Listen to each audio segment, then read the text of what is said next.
make a start. You're all very welcome, folks. My name is Maurice McCorrick. I'm the Head of Politics and International Relations here at Queen's University.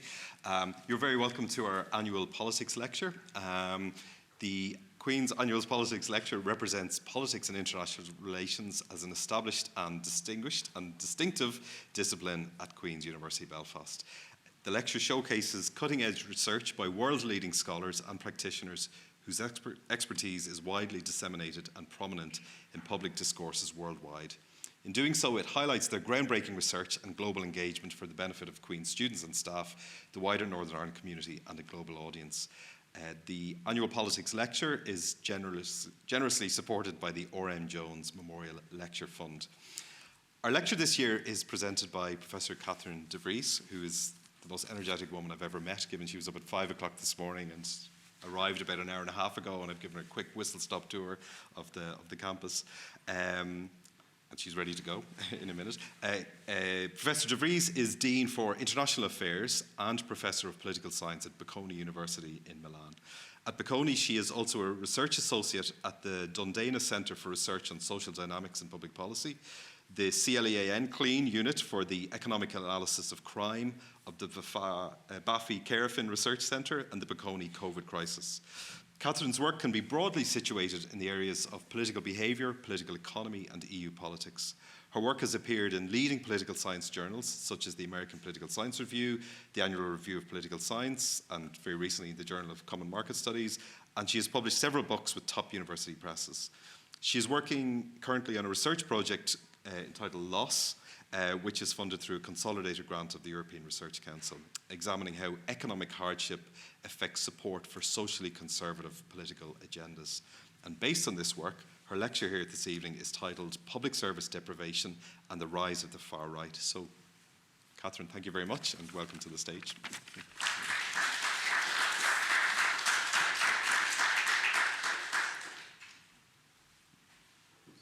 Thank you very much. Thank you very much for the welcoming words and for the invitation. I'm really happy to be here.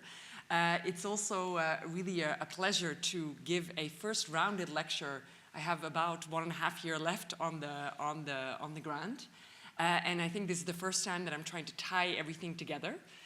So hopefully you're going to be the judge of if that was a good idea or not a good idea, but I hope it will be very much. And it's also the beginning of a next book project, which is basically on the role that public services and the way that public services have developed in this case, advanced industrial democracies, and I will focus on Italy specifically, but I think it could very much be translated to the United Kingdom as well, how that has contributed to political changes that we've seen, and specifically what I will focus on is the rise of the far right. Before I do that, would like to say that this is not just me. There's an entire team of researchers. That's what you get when you do a research grant. Some of them have already gone to greener pastures, walked into PhD programs across the globe, and some of them are still there, specifically in the middle, Simone Kremarski, who is my postdoc, and he will be there until the end of the project, and the rest are pre-docs and doctoral students. But they've been really crucial in kind of highlighting and developing further this research project that I will be sharing with you today. So a lot of my work has been on the supply side of politics. So a lot of changes that we've seen in politics, especially in Western Europe or also in Eastern Europe. There's a really great book by Kevin Deegan-Krause and Tim Houghton on Eastern Europe, but Sarah Holbert and myself have written a book in 2020 that was published with Princeton University Press on kind of big developments and what we call political entrepreneurs, so challenger parties that break through the dominance of mainstream parties. Well, we've seen it in many countries. In the UK, a little less because of the electoral system. It's much more difficult.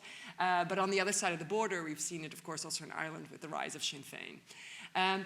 So what you see, and this is data for the last decade, the last century, the book was published in 2020, is that these traditional party families, conservative, social democrat, liberal, have been very, very stable for a long period of time, but in recent decades have lost ground. Of course, they're not their electoral support is not to zero. This is from West European countries, but we've seen the development of other colors, let's say, so radical left, radical right, and also green parties, and some other parties that might be regional. Think about Catalan parties in Spain, or also single issue parties. I mean, dare I say, the UKIP in the UK as well, for example. And a lot of my work has been about what are the differences that these political entrepreneurs, and what are their strategies rhetorically, what are their strategies in terms of party organization, what are their strategies in terms of party positioning.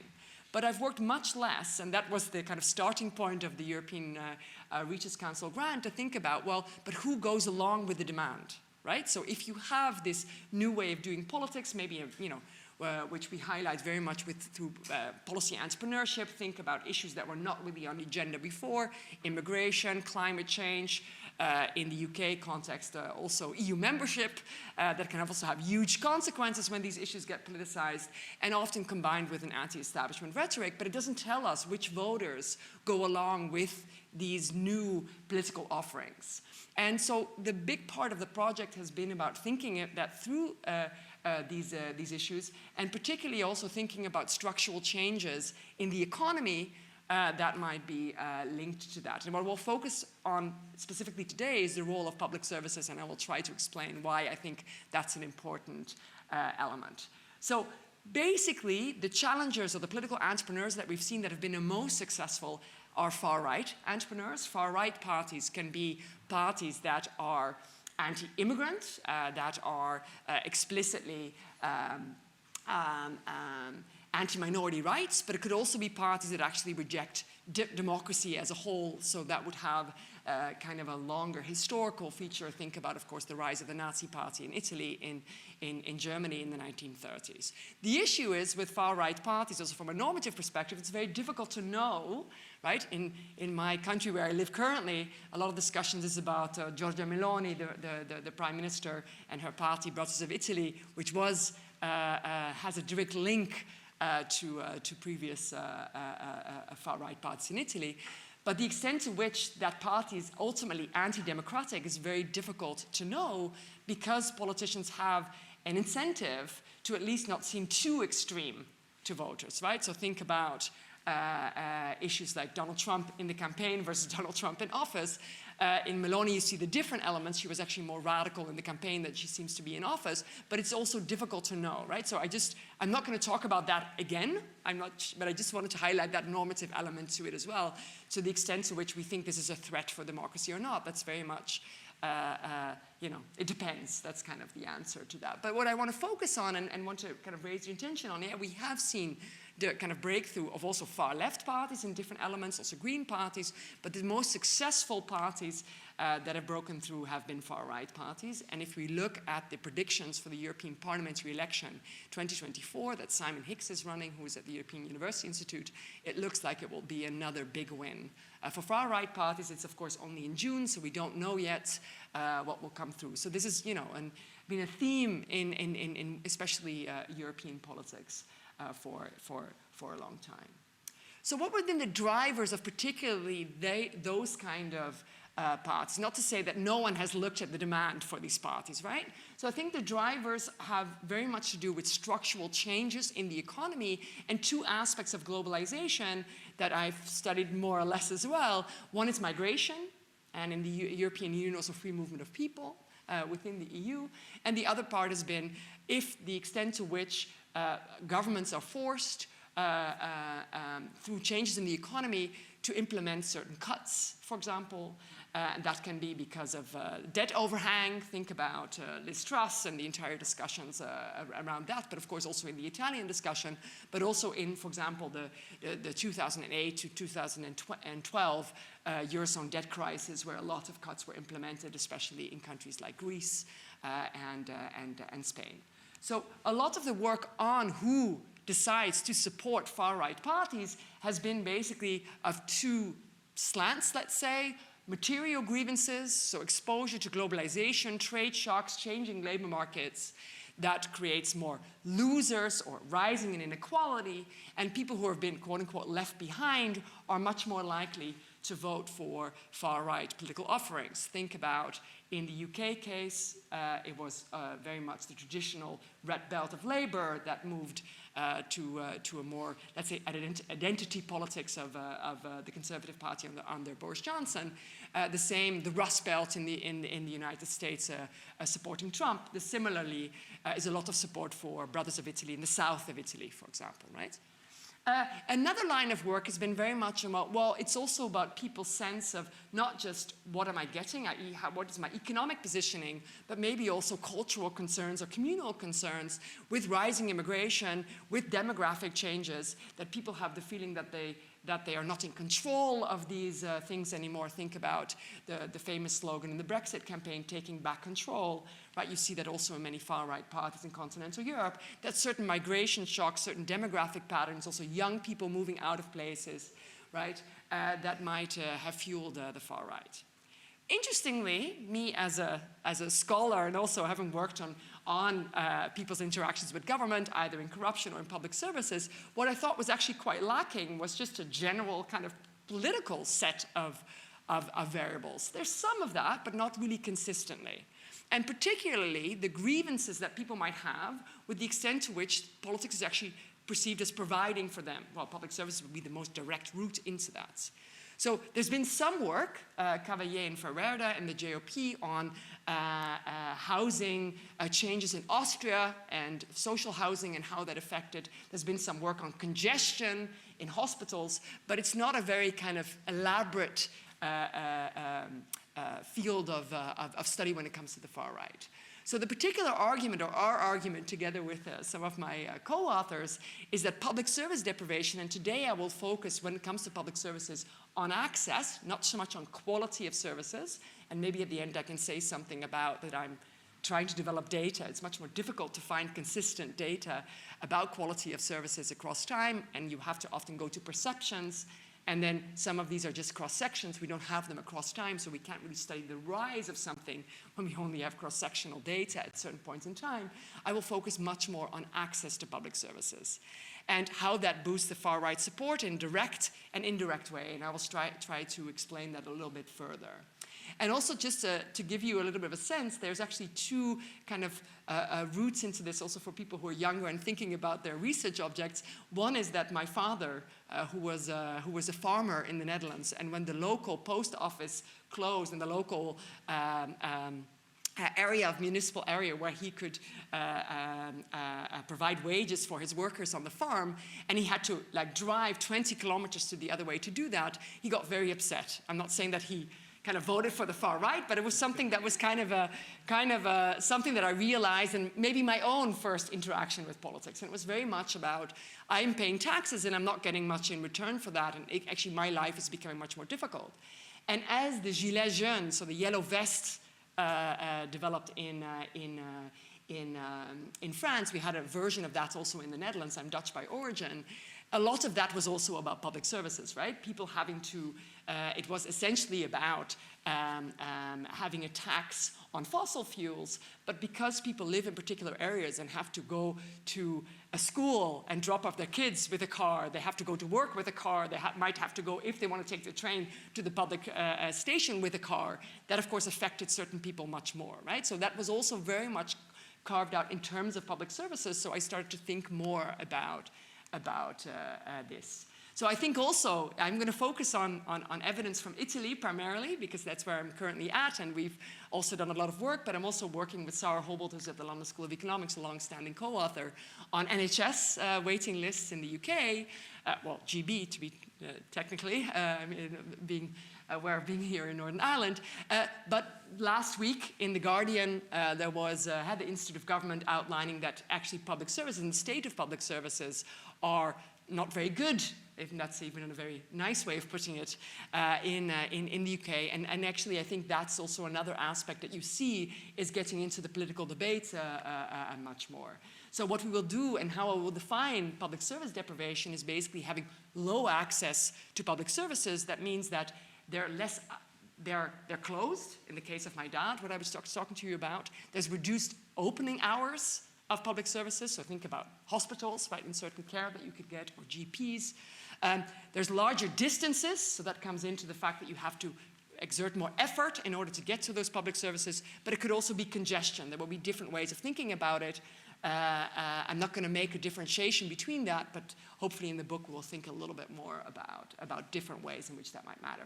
I think quality is super crucial as well, right? So you can have even high access, but then when quality is low, that could have very similar effects. So in some ways, I think what I'm doing today is kind of lower bounds.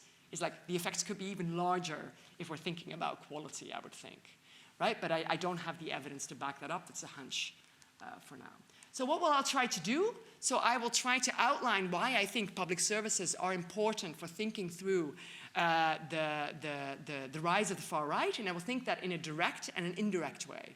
So where being exposed to lower access or being, let's say, the victim of reduced access to public services, or living somewhere that's public servicely deprived, that might give in a direct effect of moving to the far right, and I will explain also why it would not go to the left, because I think that's an important alternative explanation. But also that if you live in an area where that is more public servicely deprived, and a shock happens in your life, that might also increase the likelihood of going to the far right. So there's also an indirect, let's say, way. In some cases, it might be a double whammy, right? It might be that you're public servicely deprived, but then even if you've internalized that level, there might be another shock that's happening to you, and then again, you turn to the far right. So I'll do that by giving you some evidence here. So this has a lot on the evidence. So some correlational evidence just to show that there's a relationship. Then I'll try to go more into some causal evidence where we actually use a reform in Italy that affected certain municipalities and not other municipalities, to try to look at the differences to the far right and the mechanisms.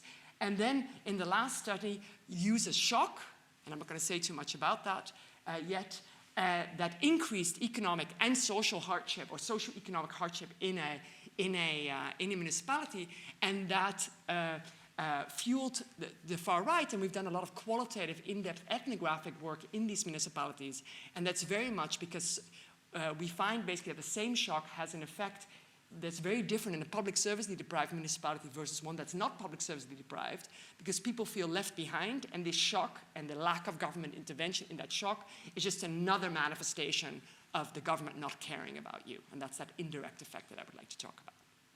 And I'll hope to do that in the time that is available to me, and otherwise I will skip over some things. So local public services have a high degree of non-excludability, so in a given territory. So you cannot say, well, for example, I will make them accessible for some and not for others. For example, that's an issue what we find in a lot of our qualitative work, right? Newcomers to a particular municipality should be excluded. Well, that's very difficult to do, right? At the local level. So it's also a way, because of the government's ability to serve all citizens in a territory. It's also one of the most direct ways in which citizens will actually have experiences with what the government is doing for them, right? So how their tax money is being spent, and also maybe they develop ideas about how much public services, when it has been good in the past, that there should be a certain level of public service provision, and also that it's a way for governments to signal that they matter as communities, right? That they're important enough to be invested in. And if you hear some vox populi in newspapers around, for example, closures of hospitals, that's what you often hear. Is my life not important enough for an A&E to be very close to my home, for example, right? These kind of thinking. So what we know from the literature is that citizens prefer more rather than less public services, just to make that all clear, and that they really associated the quality and the quantity of public services with overall life satisfaction, with overall, feelings that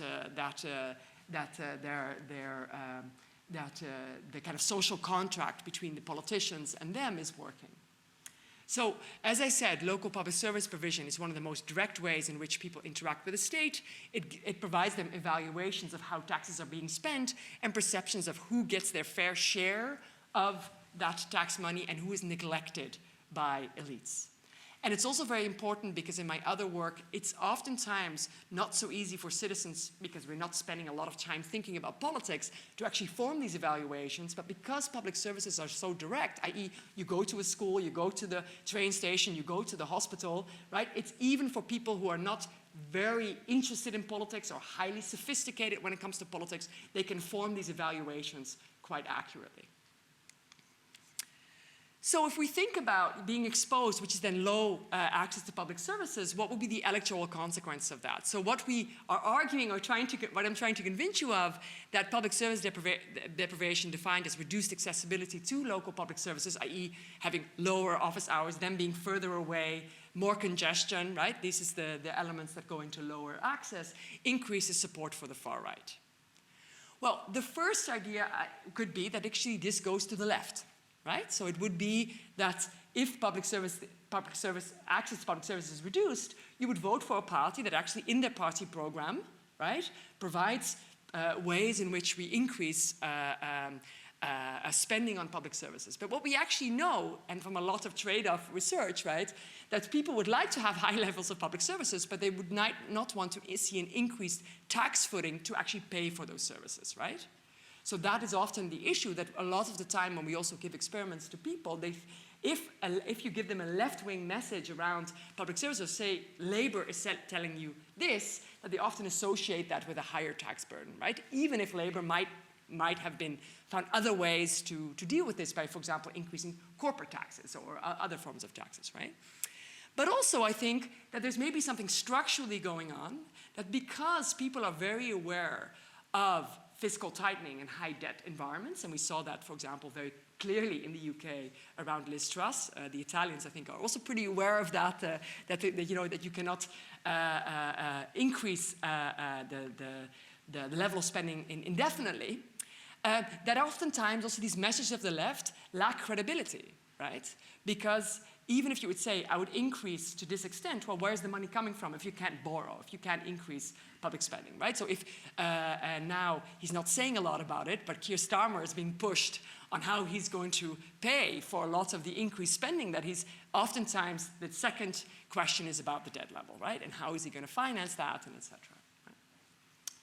So then, if in this kind of, given those kind of structural conditions, so A, that there is some demand for not maybe having high tax base, and then secondly, that maybe also these messages are seen as less credible in times of fiscal tightening and high debt, in which, especially post-COVID, we're all in, then there might be another way, not increasing the pie for public service, or the money being spent, but reducing the access of people to public services, right? So that's very much a message that's developed by far-right parties, especially in Western Europe, that it's welfare chauvinist proposals, right, or public service chauvinist proposals, where it would be basically the spending should go to more, quote-unquote, deserving people, which are often then a dog whistle to natives, right, and spending should be taken away from non-deserving people, which would be migrants. For example, in the country that I live now, Matteo Salvini, also a very well-known far-right politician of Lega, that's his entire, if you put up his X feed, or formerly Twitter feed, you often see, oh, we have to pay for the hotels of immigrants, or we have to pay for all the boats in Lampedusa, and it's an island in Italy, and that's money I cannot spend on your hospitals. He explicitly says that, right? So it's this link that that the way we can only do it is by reducing immigration. Right? So actually trying to exclude people, which is very difficult to do, because public services cannot be, the people on the territory have access to these public services. The only way to radically do that is to close borders, right? And you can think also of someone who is less far right, but Theresa May, this idea of people cutting the queue, right? And so the idea that maybe the way to deal with this is to reduce public services, and actually the Social Democrats in Denmark have tried to do some of that. They're in court now about the extent to which that's actually allowed. So it's not only something the far right says, but explicitly linked to the far right. So the expectations then for direct effect is that far right parties will their vote shares will be increased as a function of public service deprivation, while pro-redistribution parties might actually be non-affected or even decreased in their vote shares. And if the mechanism that I'm outlining is correct, then people should be more concerned about immigration, maybe not more concerned about left-wing issues, which I will also show you that they do not get. They get more concerned about immigration. And that also far-right parties are linking this public service deprivation to immigration, right? That there is some message, rhetoric out there that is trying to say, well, the way we get out of this, let's say, a predicament that we're in is actually by reducing immigration. Therefore, we will have more money. Reducing, let's say, quote unquote, the fiscal burden of immigration, and then we'll have more money to spend on public services. Note, I'm not saying that that's correct. I'm just saying that that is the rhetoric of far-right policies. An indirect effect of public service deprivation, I will also try to argue, is that actually the increase of far-right parties also goes up in areas that public service deprivation is already low when a shock hits people in these municipalities, because they view this shock as that they're not able to weather shocks in their lives because they are already not taken care of by politics. And what we show in this paper, I probably won't have enough time to go through this, is that people develop ideas of being left behind by politicians, or narratives of being left behind by politicians based on public service deprivation, and these get exacerbated, or these get enhanced or activated, especially in times of shocks. So economic hardship, social hardship that people experience. So I will give you some evidence, and it all stems from Italy. These are just the distances of different areas to public service hubs, and I will show you in a minute how we define that. So it's not just a north and south divide. This is happening across the country. So the darker areas, you're further away from public service hubs. The lighter areas, you're closer. Those dots are actual public service hubs. So how do you measure public service deprivation? For now, I'm focusing on access. Hopefully in the book, we'll also focus on quality of public services. And we've built a lot on work from geography that deals with also access of public services, and defined a fine-grained measure of local public service deprivation. And in this case, what we're doing is we're doing it based on driving distance to a nearest public service hub. You can highlight it. It's very robust against different ways of defining a public service hub, but in this case we are focusing on a train station, so public transport that you can use, a hospital that doesn't only have emergency services but also more longer services, and a full offer of secondary schools. And in areas where we have also other public services, they're very correlated, right? So these are all clustered in particular areas. So what we did in here is basically develop these distances in entire Italy between municipalities and public service hubs, and you saw them before, so it looks like this, right? So the darker areas are further away, the lighter areas are closer, and use that as just to see what is the correlation between the distance of people in that municipality to a public service hub and the likelihood of people in that municipality supporting the far right. And we did that across different elections in Italy. And the reference category here, for those who are more quantitatively inclined, so what we say is that what is the effect of being further away, middling to very far away, compared to being close? And what you see here is that the further away you are from a public service hub, you see an increase, or in this case, almost 2% increase in the second model, where we do some more fixed effects, a 1% increase in far-right support, right? We could be concerned here. There's a lot of stuff going on. Public service deprivation is not the only thing. There's other elements that can be happening. So I will go into a reform in the next stage. But the first thing that we could also be worried about, well, Catherine, are you not just capturing urban-rural differences, right? So public service hubs could be more in cities. Is this not just a difference between urban and rural? And we know from some other literature that urban areas are much more cosmopolitan than rural areas. So that's what you're basically finding. So just to kind of convince you of, there's definitely an affinity with being close to a public service hub and being urban, right? So you see that in that first tertile, that about 56 of municipalities are urban, but that means, 44% are not, right? So it's not 50-50, but, and the same thing you see here. So being further away, that third tertile, definitely there's a lot of rural municipalities within there, about 44, but that means that 60% or 56%, 56% of municipalities are in closer to public service hubs, right? So there is something about urban-rural, but you're definitely not capturing only urban-rural. So a next step that we do is to say, well, nice, these correlations give some face validity that people who are further away from public services, one way to capture access to public services, driving distance, that they're more likely to vote for the far right. But there could be a whole lot of other things that are associated with driving distance to public service hubs. Less industrialization, therefore a lower tax base, There could be less universities, right, or something like that, that there are a lot of cosmopolitan people around. It could have to do with maybe certain forms of traditions, cultural explanations. So what we do in the next step, and that's what you see here, these are the affected municipalities of the reform. It's about 66% of Italian municipalities are affected by the reform that I will study now, is to look at a change in public service deprivation. So our argument is that when access gets reduced, you see an increase in the far right. So we know that when access is low, there's a correlation with voting for the far right. There's a relationship with voting for the far right. It increases, but we don't know if you experience real reduction in access, like my father in the example, that you would also turn much more to the far right. I never asked him what he voted for, so I wouldn't know. So what we do is we use a reform in Italy in 2010. I already talked a little bit about the structural conditions. This is not, of course, entirely strange that this reform happened in the period of the debt crisis in Europe. There were a lot of things that changed in Europe and a lot of things that were implemented as a cost reduction mechanism. There were a lot of cuts in this period of time.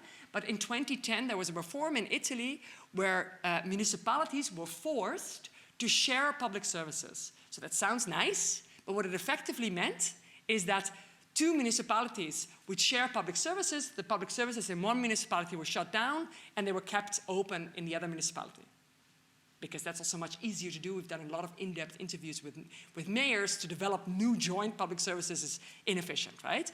Of course, some of my economist friends would say, oh, well, that's efficient allocation of public services, right? But the issue that I am highlighting here is that people might not perceive it in that way, right?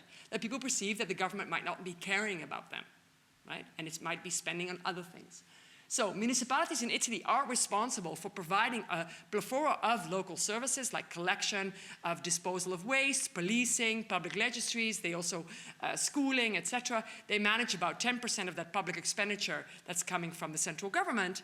And the Berlusconi government in 2010, that was before Berlusconi was ousted, introduced a law which required municipalities of a certain population threshold. So you might think, oh, but how many municipalities do you have of 5,000 or 3,000? Well, 66% in Italy. Italy has the most municipalities of most of Western Europe, if I'm not mistaken. France also has a lot of them.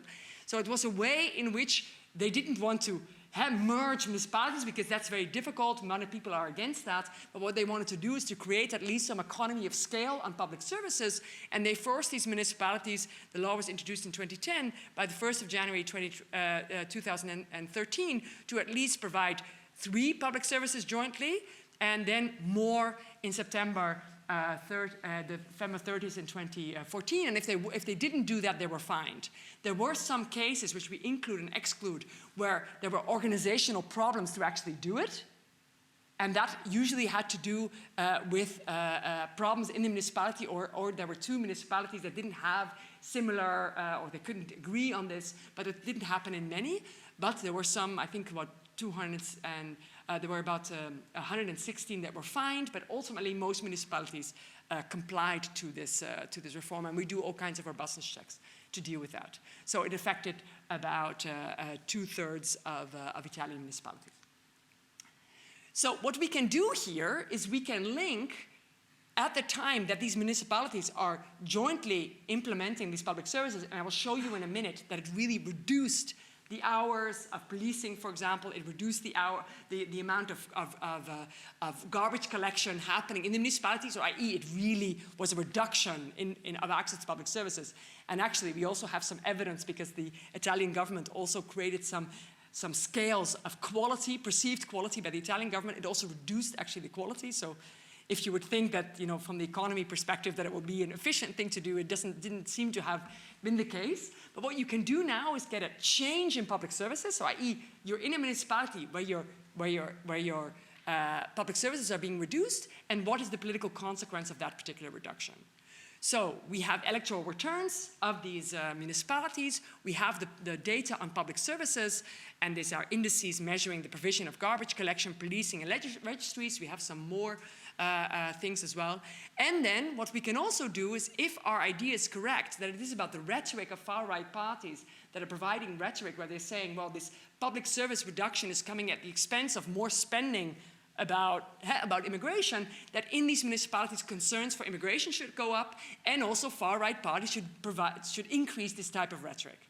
And because it's a population threshold, municipalities cannot select into the treatment. So for those of you who are interested in kind of causal analysis, this is kind of a quasi-experiment, right? So you're just getting people municipalities that are just above and just below that threshold.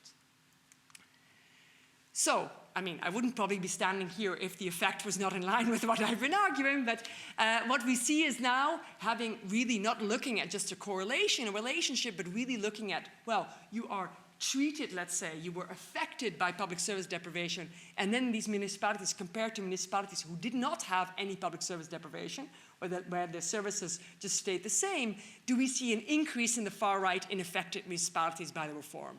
And that's what we do. We see also a decrease for pro-redistribution parties, coming back to that left not being so credible. And we see a slight increase for the incumbent, but to be fair, Lega was part of the incumbent at the time, so that's probably more of a far-right effect than an incumbent effect. And we saw no effect on turnout, and also that, especially that incumbent effect is not as robust. The others are definitely the case. So just if people are interested, this is a bit to just make sure that we are mimicking a kind of experiment, that these municipalities looked very similar before the reform, and that gray area is the time after the reform. So this is basically the increase in far right, right? So they have very similar levels of far right, then the reform gets introduced, and then you see in the municipalities that are being affected that the far right support increases. So that's called the average treatment effect, right? Average treatment effect of the treated municipalities.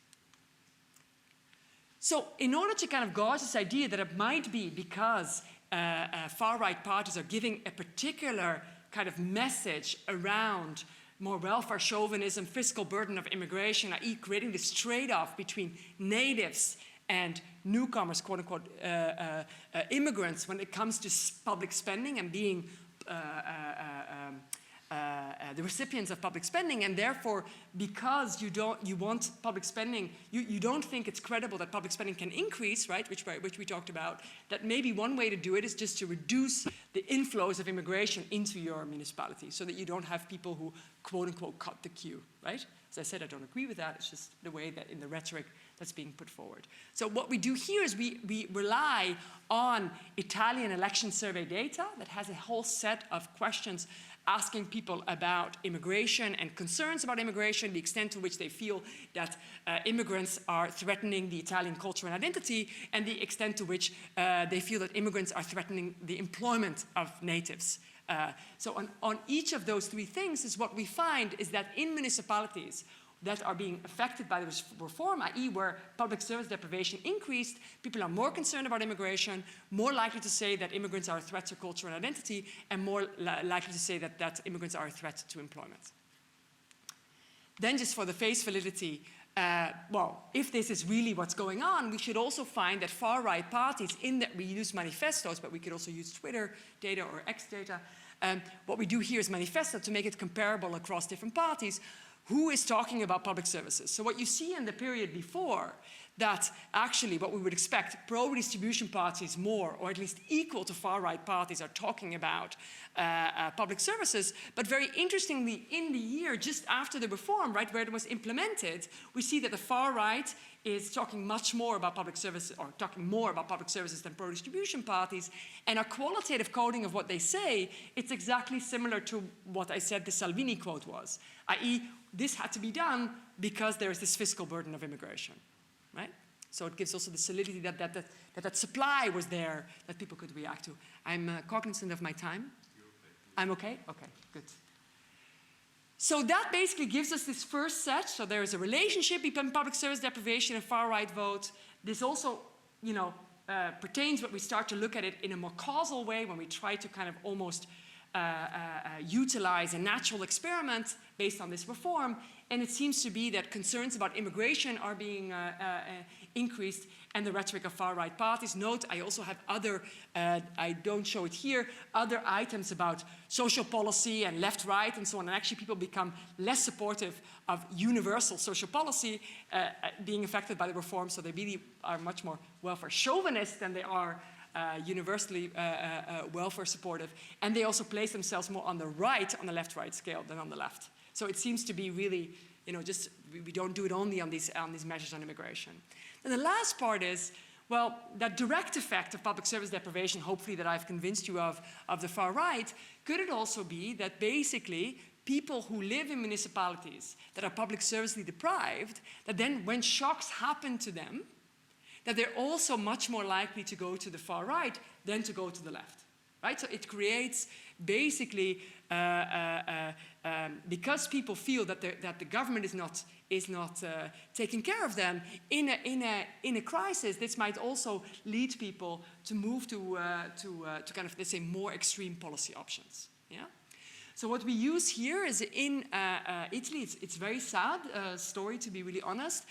In the southern region of Puglia, or Apulia, I think it's in English, there was another part coming back to that structural change. One way in which we have all changed very much so is that there's also been an increase in trade, and in an increase of trade there's also more pathogens that go around the world. Well, we've seen that in the pandemic. This was a pathogen that came on a cargo ship from Costa Rica, which was a pathogen which affected certain olive trees in Italy that seem to have not been resistant to that. We've seen pathogens before. In Ireland, we know that. I mean, if we think about potatoes and the big famine, of course, but actually increased global migration has actually increased the outbreaks of these type of pathogens, especially in agriculture. So here we use this particular pathogen that affected olive trees in Puglia. Other areas of Italy were less affected because they had a different type of olive tree that was not as vulnerable to this pathogen. And the pathogen is called Xylella. And we have an entire paper on that. I will leave that. But just what you will see is that on the left, you see how the olive groves look like. And this is after the infection. So it's very sad. It's not just an economic impact, but a social, a total devastation of livelihoods for people. This is an area that's very dependent on olive trees. So just to give you an indication, so this is a map of Puglia. This is the green is the density of olive cultivation. Note that this olive cultivation is not just big firms doing olive trees, it's actually also for own use. And also many people are employed in the larger olive tree industry. You have to get the machines, you have to get the bottles, etc. You have to work on the olive groves, right? So it's really next to tourism, it's a big industry for Puglia. The red is where we see, it was in Gallipoli, which is a harbor city where the boat came, where they're reconstructing this in the same that we tried to do that with COVID, I guess. Reconstructing this is that where the pathogen came. And at a certain point, it moved up in Puglia. They tried all kinds of things, and at a certain point, after a couple of years, the only thing that worked is to create a white zone where you take out all olive trees in order that there's no contamination between healthy trees and old trees. And that so far seems to work, but of course it's not, it could still happening. So it's still an ongoing plant epidemic. But so far there's been no outbreaks since the last one was in the 21st of May 2019. So what we're looking at here is we're comparing these dark green and lighter green areas where there's a lot of olive cultivation that have been affected by this bacteria versus not. And of course, this is random, right? It landed in a certain harbor.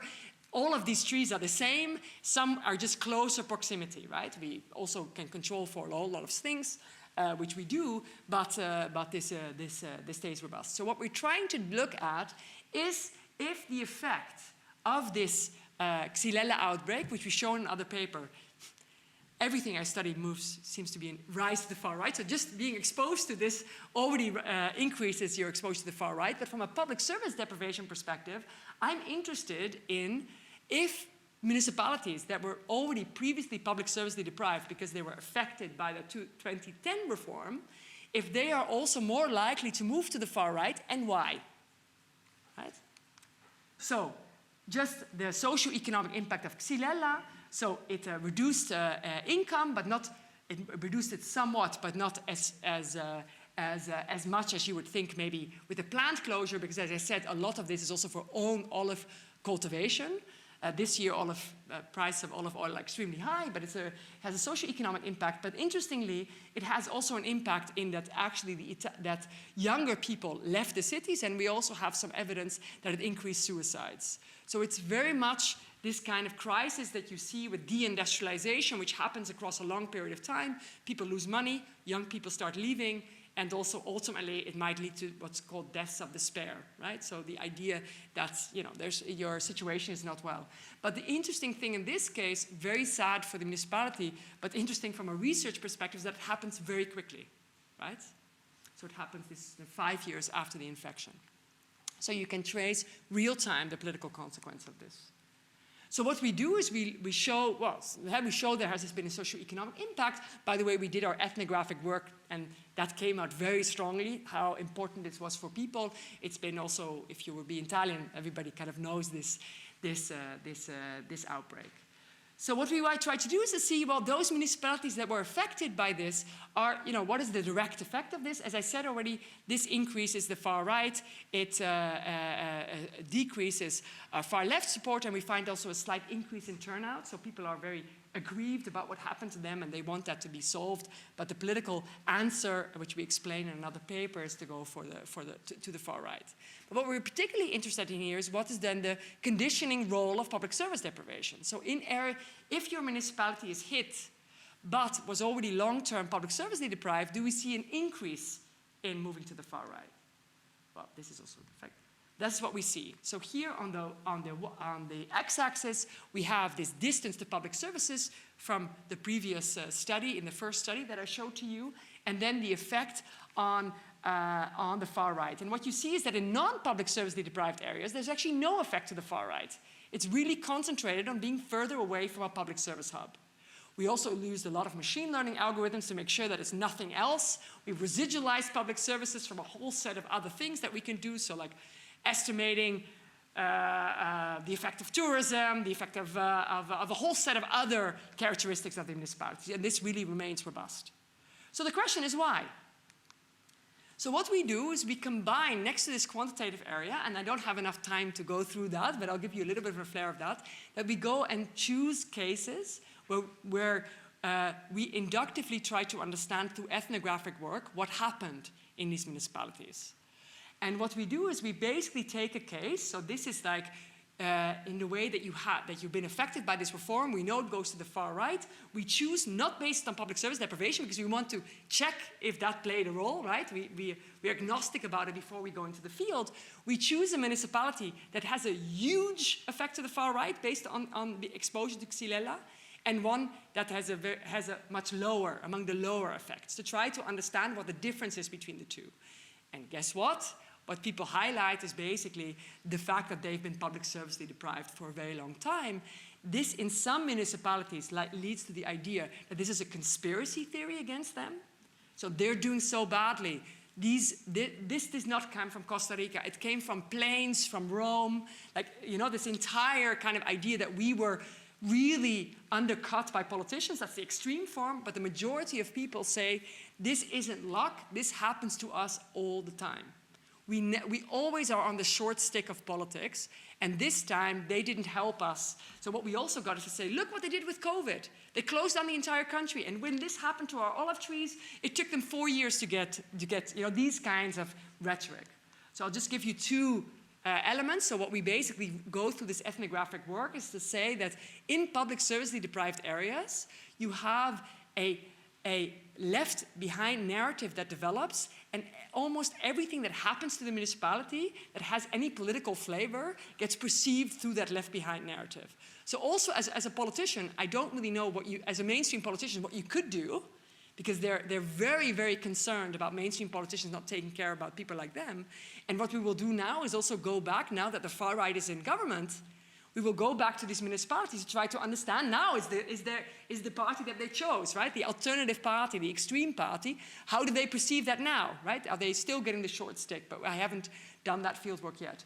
But then going through the areas that were then affected by Xylella and that also had high public service deprivation, you would have, this was the first day that Simona, who was there, was in the field. And in a public assembly, when the mayor was speaking, an old woman just stood up and say, but you know, everything is left here. You're not doing anything for us. Like this is and this was basically just an assembly discussing about what had been going on in that municipality, right? So the idea of public service deprivation very caught of the eye. And also, and this is for privacy reasons, we don't use the actual name of the village, but the idea that it's a town of missed opportunities. We lost so many trains, we lost so many of them because the railway wasn't built, and then they talk about another municipality that had clear connections to politics where it was built. So the idea of public service deprivation was very strong. In the other case that did not have this far-right turn, this was virtually not mentioned. It was basically like, well, what happened to us was terrible, but you know, it was an accident. It could have happened. There was not this idea that it was a conspiracy of politicians towards you, and also not this lens of left behind that made people think through the public service deprivation. So what we want to do, and this, you know, this is still work in progress, what we want to do in future iterations is try to understand more what happens to people when they've been long-term affected by public service deprivation, and if this is indeed this importance of this narrative through they start looking at politics, which makes them very, very wary of mainstream politicians because they perceive them as having been responsible for their fate, and that they're very, very attuned to more extreme policy options, in this case, the far right, right? So just in terms of wrapping it up for today, and then, you know, the book hopefully will answer all the questions, but we theoretically argue and empirically substantiate that public service deprivation helps explain the rise of the far right. It's by no means the sole driver of it, but I think this is an important element that has been missed. So people's interactions with the state and how those have been good or bad, and how they therefore think about who to vote for. And we do that in a direct way to show that actually the level of public service deprivation increases far-right support, but also that public service deprivation amplifies a far-right turn in response to a shock that we can observe. So it just becomes harder, right? This kind of effect of a shock that makes people go to the far right, which is what we know from the existing literature, that shocks often make people turn to more extreme policy options. So we think that the evidence is consistent with several mechanisms, that public service deprivation triggers concerns about one's communities being left behind, as I just highlighted, and this narrative becomes very, very prominent in these municipalities, and people start thinking through politics through that lens, through the idea of being left behind. This triggers then concerns about undeserving others. So I'm being left behind, but there's others that are getting something from the state, right or wrong, right? And these others often scapegoating are immigrants. And also we give already some evidence, and we do that in the qualitative work even more, that also far-right politicians strategically anticipate or like move into this by linking public service deprivation to immigration and quote-unquote a fiscal burden of immigration. And we're conducting at the moment more qualitative interviews to probe these channels, and also more surveys. Hopefully this will then, in some years from now, result into a book in this area, mostly about Italy, but I think it could also be translated to other areas. So thank you so much for your attention, and I look forward to your questions.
much. I think it's two very good questions. So I've been very also colleagues of mine who have worked on trade shocks and how they are relating to Brexit and how they relate to the far right. And we've had a lot of discussions on exactly the first point on, is this the strength of the far right or the weakness of the left? So what is nice in the Italian case, and I didn't have so much time to talk about it, that you also have a populist left alternative, so which is Movimento 5 Stelle, so five-star movement. Some people say, well, is it really left? Well, the only thing that they've consistently argued is a universal basic income. That was also their signature policy. There are different parts of that party.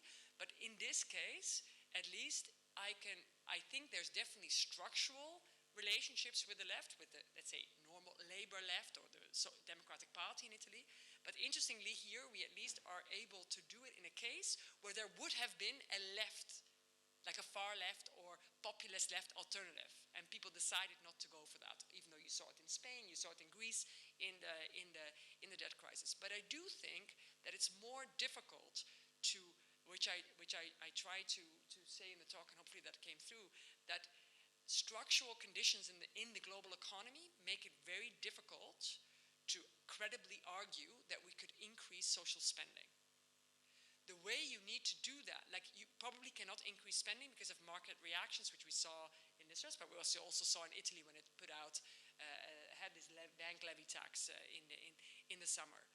But I think so there's certain, and some political scientists call this the limited room to maneuver due to markets, right? And so I think that's definitely a part of it why it's difficult for the left. But of course, the left could develop more explicit stories about increasing corporate taxes. I mean, there are other ways of doing this, but I think that is a difficult structural conditions of the left, that doing it in this era of high public debt, it's very difficult to credibly, many voters, and we've done some other work on, just don't buy it. They think it's not possible. And that might also be because they've been exposed to austerity measures for a very long time and they've internalized some of that. Then the question about that you highlight about immigration. So we do look at that because Puglia, of course, is also an area where, for example, immigration comes in Italy. So there's not a relationship between, for example, that immigrants would go to areas that are less public servicely deprived, or there's actually not a lot of evidence that immigrants choose at all where to go. They go where they are welcomed. But definitely, I think that if you keep the immigration level salient in the debate, and for that you only need a couple of votes to come, and you saw that,